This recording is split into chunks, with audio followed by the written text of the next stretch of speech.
Night ஒரு 9 மணி இருக்கும். கிஷா வந்து கேக் வேணும் அப்படின்னு சொல்லியிருந்தானா, சரி வா போயிட்டு வரலான்னு சொல்லிட்டு நான் ஹஸ்பண்டு கிஷா 3 பேருமே பேக்கரி போயிருந்தோம் ஃப்ரெண்ட்ஸ்.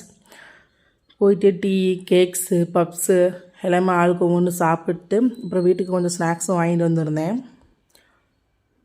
கிஷா வந்து அது எல்லாம் எதுவுமே வேணாம், எனக்கு சாக்லேட்டு தான் வேணுமா, ப்ளீஸ்மா ப்ளீஸ்மா அப்படின்னுட்டுருக்குறான். அவ்வளோ காண்டாச்சு எனக்கு. ஏன்னா நம்ம கடையிலே எல்லாம் சாக்லேட் இருக்குதுல்ல, வேணும்னா எடுத்து சாப்பிட வேண்டியதானே. அங்கே போயிட்டு கேக் வாங்குறான்னு வந்துட்டு எனக்கு எதுவுமே வேணாம், சாக்லேட் தான் வேணும்னு கேட்டுட்ருக்கான் ஃப்ரெண்ட்ஸ். ஏதோ ஒன்று அவங்க அப்பா வேறு பேசுவாங்க அப்படின்ட்டு ஏதாவது ஒன்று வாங்கிட்டு போகிறான்டா வாடா அப்படின்ட்டு அப்புறம் 2-3 திங்ஸை காட்டியிருந்தான்.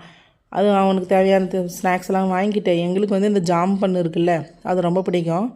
அதில் வந்து ஒரு பாக்கெட்டு வாங்கிட்டு வந்திருந்தோம். சரி வரும்போது வந்து ஃப்ரூட்ஸ் வாங்கிட்டு போயிடலாம் அப்படின்னு நினச்சிட்டு ஃப்ரூட்ஸ் கடைக்கு போயிருந்தோம். அதெல்லாம் போய் எடுத்து வச்சுக்கிட்டு இருந்தாங்க ஃப்ரெண்ட்ஸ். ஏன்னா மணி அப்போ 9:30 மணி ஆகிப்போச்சா, அதெல்லாம் வீட்டுக்கு போகிற டைமுக்கு தான் நாங்கள் கடைக்கு போவோமே. ஏன்னா நம்ம கடையை சாத்துறதுக்கு 9-9:30 ஆகிடும். எங்கேயாவது போகிறதா இருந்தால் ஒரு 9 மணிக்கு இப்படி தான் கிளம்புவோமா. அதனால தான் எப்போ பாரு நம்ம 9 மணிக்கே போகிற மாதிரியே இருக்குது நைட்டில் கடை சாத்துற பக்கமாக. அப்புறம் போயிட்டு கிரேப்ஸு, ஆப்பிளு, பப்பாயா வந்து சாப்பிட்டு ரொம்ப நாள் ஆச்சா, எனக்கு ஆசையாக இருந்துச்சு பார்த்ததுமே. சரி வாங்கிட்டு போகலாம் அப்படின்னு சொல்லிட்டு வாங்கிட்டு வந்திருந்தேன். நம்ம வீட்டிலே வந்து பப்பாளி மரம் வந்து 2 வச்சுருந்தோம். அதில் வந்து காய் ஏகப்பட்டது காய்க்கு ஃப்ரெண்ட்ஸ். இப்போ காட்டுறோம் இல்லையா, அதே மாதிரி சைஸில் தான் பெருசு பெருசாக காய்க்கணும், டேஸ்ட்டாகவுமே இருக்கும்.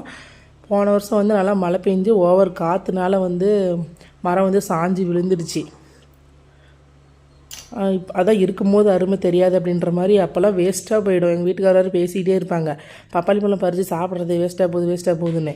அப்போல்லாம் வந்து வேணாம் வேணான்னுட்டு இப்போ வந்து பார்க்கும்போது ஆசையாக இருந்துச்சு. இப்போ தான் மிஸ் பண்ணுறேன், மரம் இருக்கும்போது நம்ம கண்டுக்கலையே அப்படின்ற மாதிரி.